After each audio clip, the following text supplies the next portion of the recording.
Welcome to JustMen, a life-changing program that resonates hope as well as encouragement. The program that gives you information and inspiration for the glory of God. I'm your host, Jeff Tate, and thank you for joining JustMen. On today's program, we have a very special guest. It's his first time being on JustMen. Please welcome Mario Coleman. Mr. Coleman, welcome to JustMen. How you doing, Jeff? Oh man, it's a tremendous blessing to have you on, man. Absolutely.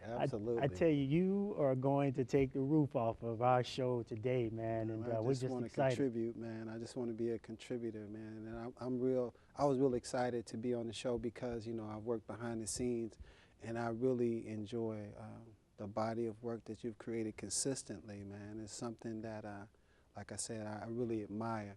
So I'm excited, man. You know, you called me. You know, my schedule was kind of twisted up, but I made a way, man, because this is real important, man. I really look forward to this. I always wanted to do the show, so wow, here I am, man. That's awesome, man. Here you are, and so with that, man, you know, I got to dive deep starting it off. Oh, absolutely. Man, Let's we go. got so much. Let's go. There's a wealth of knowledge and wisdom and experience through this, man. And one of the things that you and I have been wrestling with, and I want to hit it hard, man, Yeah, and that is absolutely. terms of fatherhood. Yeah. You talked about off the set growing up without knowing the identity of your father. Absolutely. And I raised the question, how did that affect you psychologically, man? And so let's go there and just express what's on your heart. Yeah, let's do that. Well, I think what happens is with a lot of young men, at first, like I mentioned, growing up where I grew up in Chicago in the projects, a lot of my friends didn't even know who their dad was. So it was almost kind of like we didn't really know that, you know, we were broken or this was a situation that would lead to some degree of dysfunctionality. We just thought it was just normal. And but as you grow up and you start to kind of ask these questions that can't be answered, and I can give you a great example because my son right now, Mario Jr., calls me and is like, "Hey, Dad, you know, why am I doing certain things? You know, like certain things kind of trigger anger in me, or, you know, well, that's what I used to do. You know what I mean? And I got these things. Sometimes I just kind of like want to be by myself and do A, B, and C.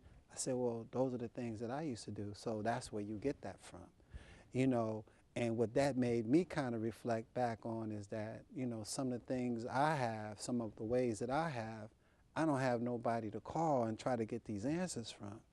You know what I mean? So I guess what happens is that, you know, you run into a degree of suppression, you know, because you don't want it to break you. You know what I mean? You know, the whole man thing and this, that, and the other. And like I was saying, we don't really have a forum where, you know, men can kind of get together. We don't have a daddy. And, you know, how do we navigate through this thing? You know, I would say one of the most important things for me that I learned is that you got to make sure that this pain that you're feeling, this loss that you're feeling, isn't translated to your kids. The cycle has to end with me. You know what I mean? So my daughter, my sons, you know, they know who their father is. There were times when, you know, in your early 20s, you're just out there moving around. But there were times where, you know, I was moving so much when I was living in LA that, you know, at times my number was changing so much, but my mother could always call one of my kids' mothers, you know, and say, hey, I don't know where Mario is. Do you know where he is? Yeah, because they were always the first ones to get my information so they could always stay in contact with me. You know what I mean? So for me, that was a way of kind of, you know, you can't undo the past through whatever you do in the present and the future. But what I wanted to do is not repeat the past. You know what I mean? So through them, I find some degree of I guess satisfaction or some degree of relief knowing that they know who their dad is.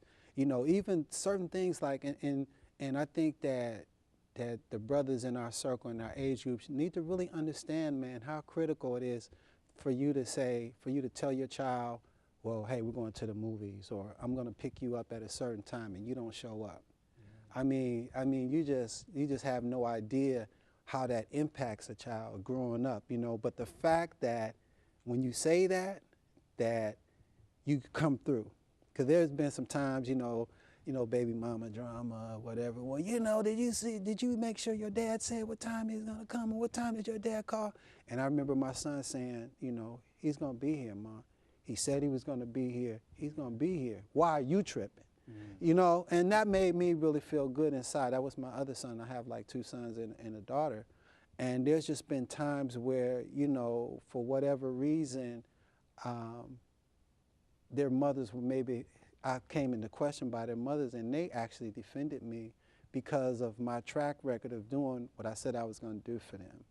Wow. And like I said, man, we can, in doing that, you can't undo the damage that's been done. And sometimes I wonder, well, it is damage. You know what I mean? It is damage. I would say that, and especially as men grow up and they understand the importance of wisdom and rationale, and to be able to reflect back on scenarios, like I said, my son being able to call me and ask me these questions about why his behavior is certainly what it is. And I'm like, wow, man, I felt good to have that conversation and answer those questions.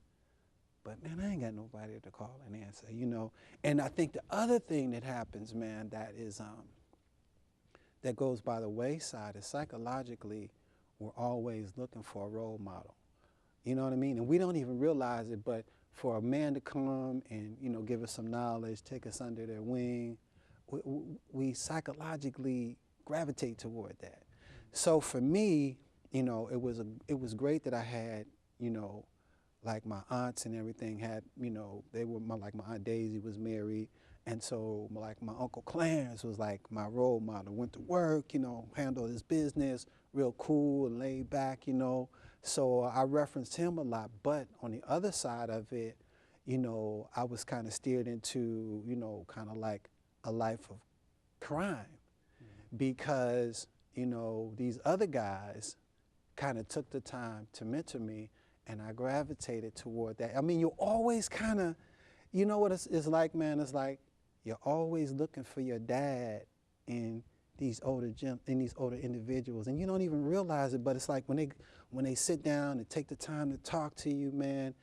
You're okay. This not my dad, but you know what I mean. This is a man that's taking the time to talk to me and give me something, whether it's something I don't need or whatever. At that point, the most important thing is that they've taken the time to do that. Wow, that's beautiful. I know it's awesome you talk about suppressing. I know as men, many times we do suppress things to the point that suppression becomes depression. Right, to the point that it begins to be dysfunctional even for ourselves. It's like a cancer that we invite into our body, and it begins to just destroy us one organ at a time. And one of the things that I know that as men, many times we try to find significance through the approval of others, and maybe through men. Talk a little bit about how, if not at all, you talk about these individuals who have shaped your character, shaped your ideals of what a man is. Right. And some of them were not necessarily we would call above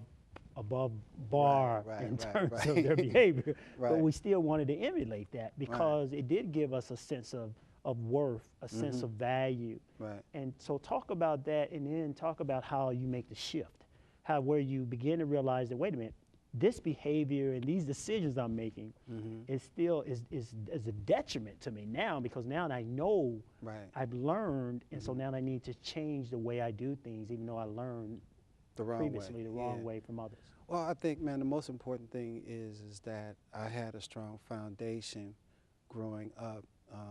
I was surrounded by some really incredible women that I highly respected, man. They were intelligent, they were strong, they were independent. I mean, they became my point of reference for how I view women, what I'm attracted to in a woman. And so they played a pivotal role in giving me a point of reference of life. I mean, because I think a lot of times we can only have, growing up, all that we have a lot of times is what's around us to kind of figure out how to navigate through life.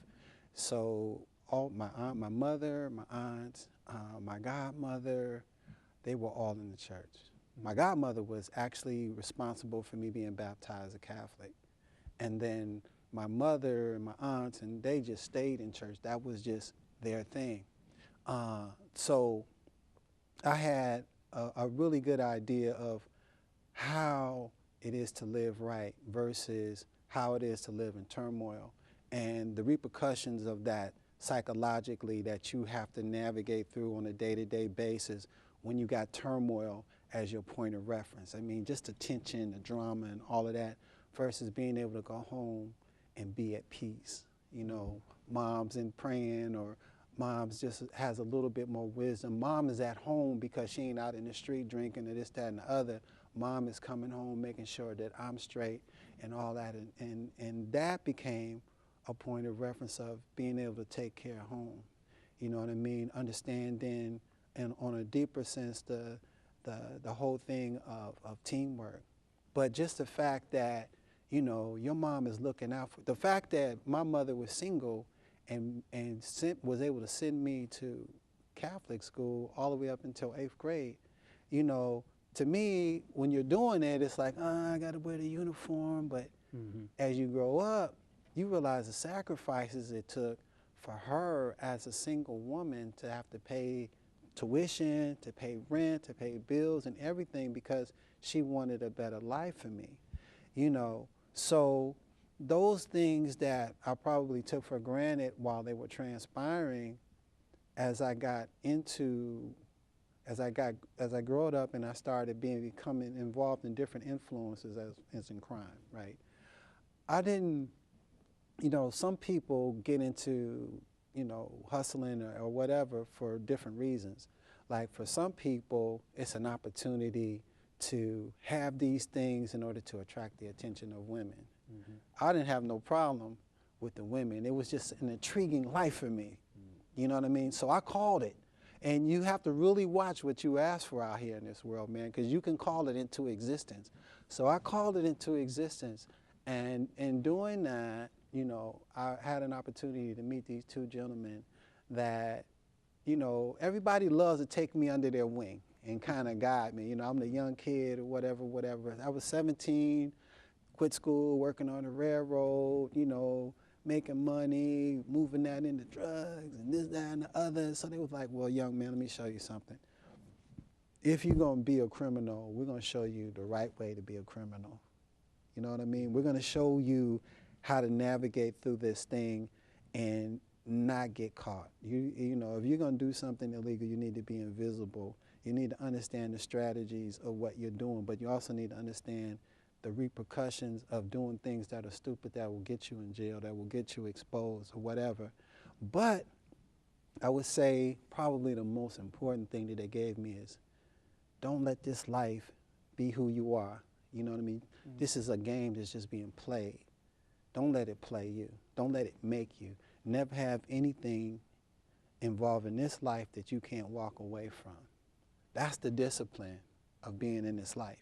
Being able to not put it above your self-worth, you know, not finding the value that you feel that you can't do without.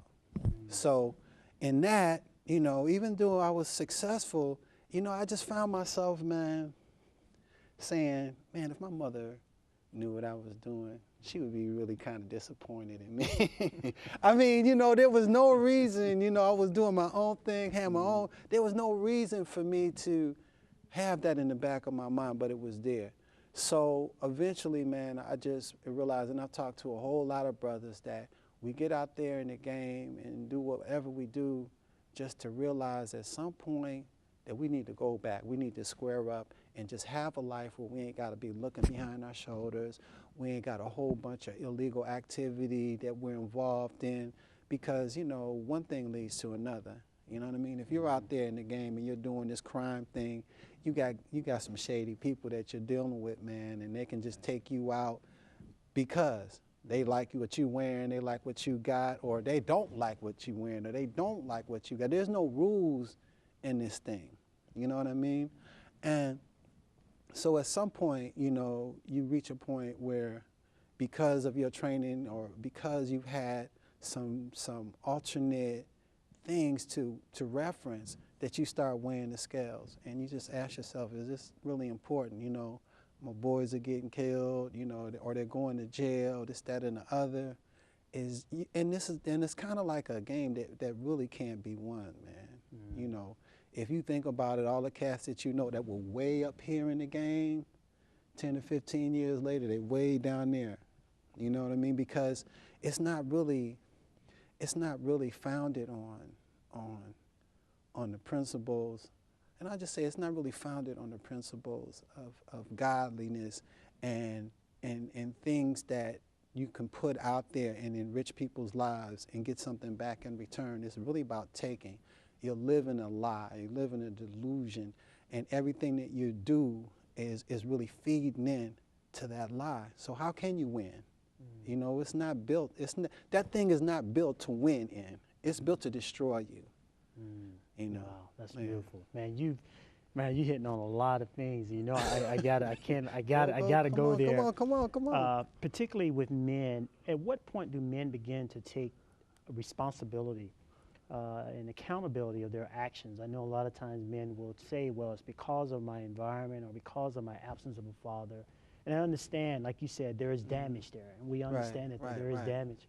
But then when does the transformation, when there's a sort of a paradigm shift in your thought process to where you kind of like, as they say, man up, when you begin to walk in a level of awareness and consciousness to realize that in spite of these things happen, I still can be a man, say, after God's heart. I can be a man who is accountable, a man whose word is bond, you know, a man who can stand and be responsible. At what point does that shift take place?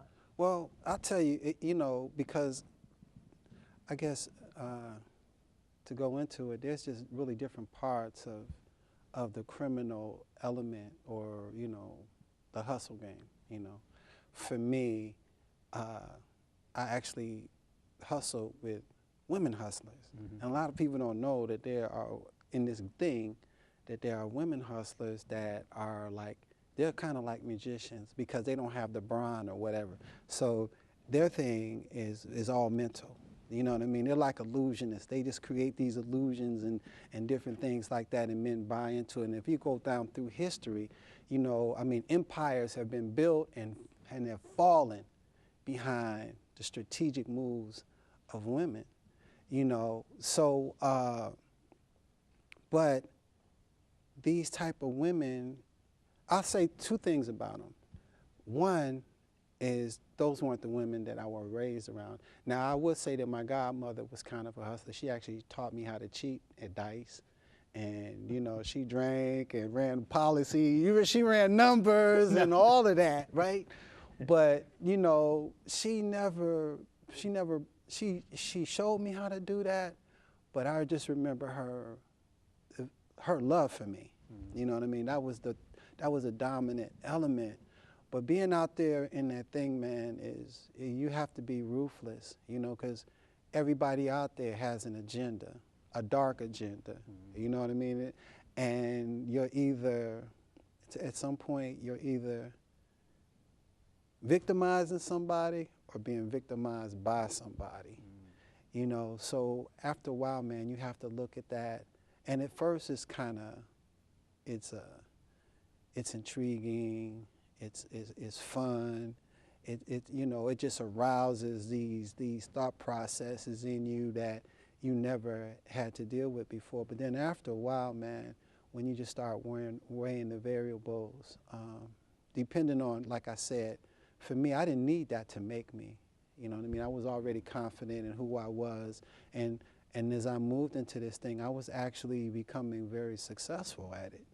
So I was, you know, I guess if I didn't have the training and the upbringing that I had, I could have got caught up in it.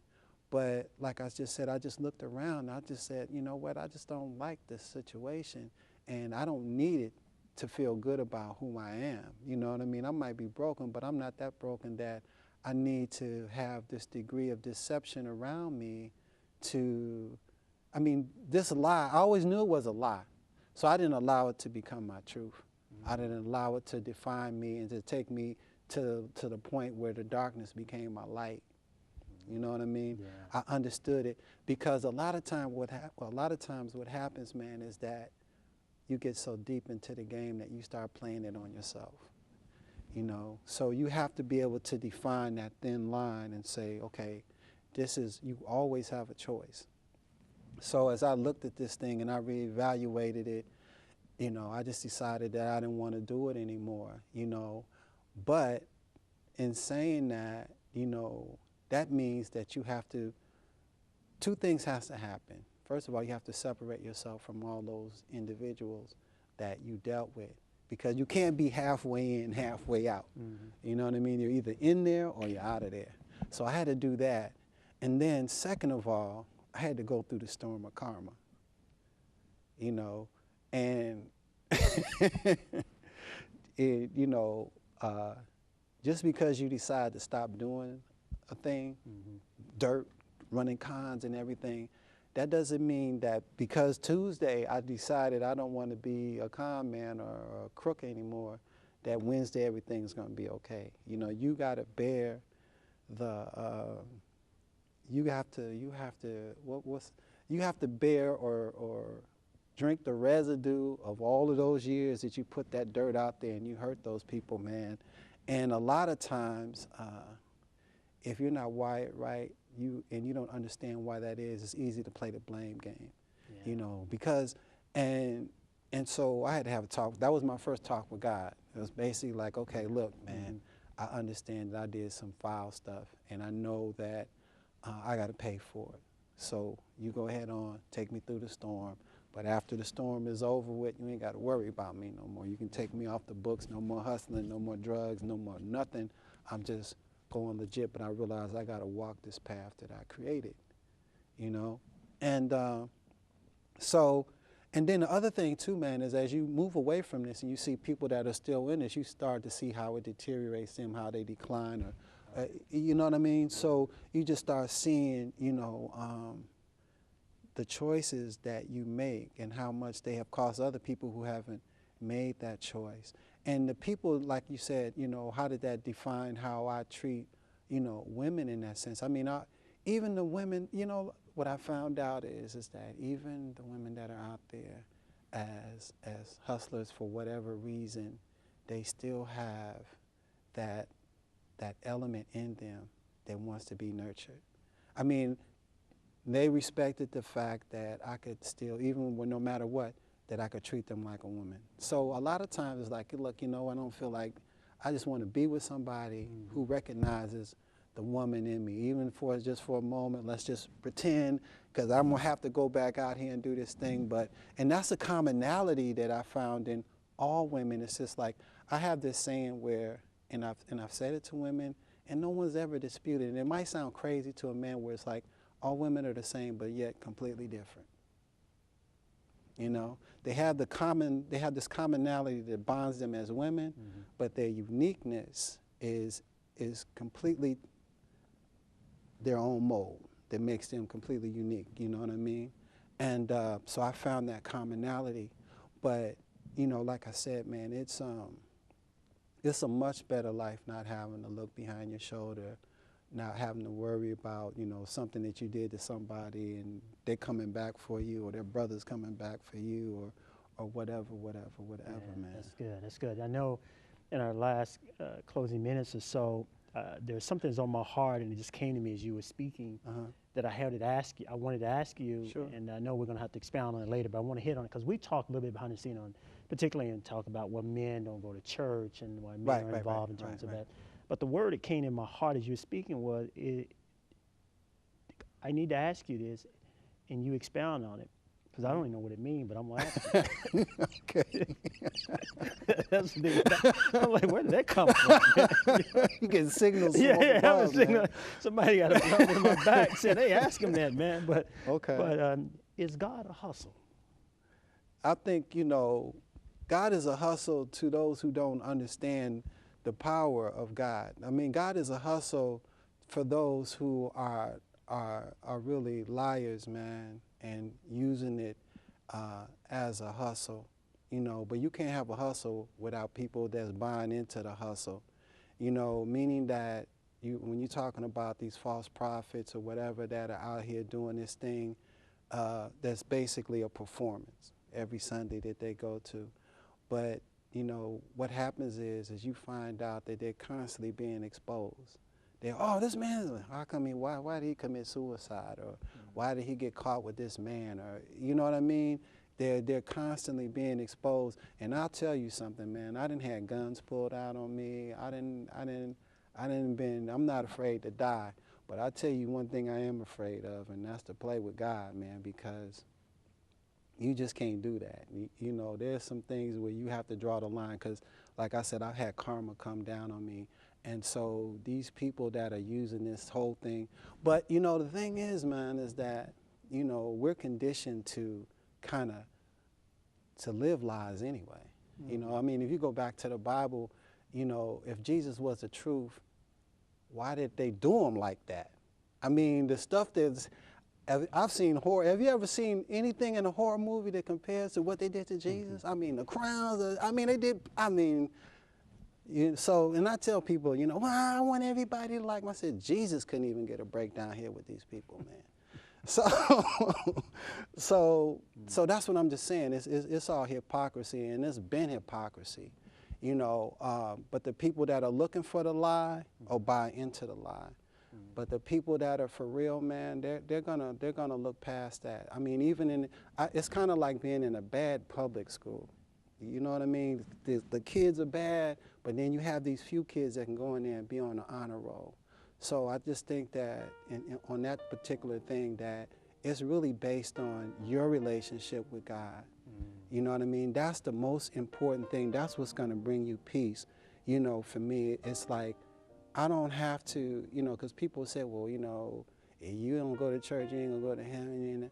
I said, you know, I think that if God can create multiple universes, you know, beyond what we even know, every blade of grass, every leaf on a tree, on every planet, I think he can figure out if I genuinely love him. And I don't think that I need to decipher or even explain my relationship with God to another person who is trying to condemn me because it doesn't follow his particular protocol. When God even said, you know, it's not about passing judgment. I'm not saying it, you know, the way, but it's like, you know, for me, if I have peace, I'm not hurting anybody or anything like that. That's the most important thing. And I think my journey has been really relevant to me, you know, because I talk to people, and I've been around people that go to church, you know, all the time, and they're on medication, they're on this, they're on that. And for me, God has allowed me to say, this is my temple. This is the first gift that I've given you. It's your body. So take care of that, because that allows you to be able to do works.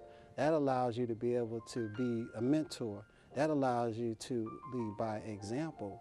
And so that's pretty much how I see it, man. You know, like these cats that are out here doing the magic show every Sunday, I mean, they're going to get it in the end, man. I just, you know, all right, that's how we do it. Yeah. Again, I tell you, you are God's best. We appreciate you being on the program. Oh, definitely, and we will continue to move forward and look forward to the next time you're on. Oh, absolutely, man. Right, absolutely, man. Half an Stay hour ain't focused. long enough.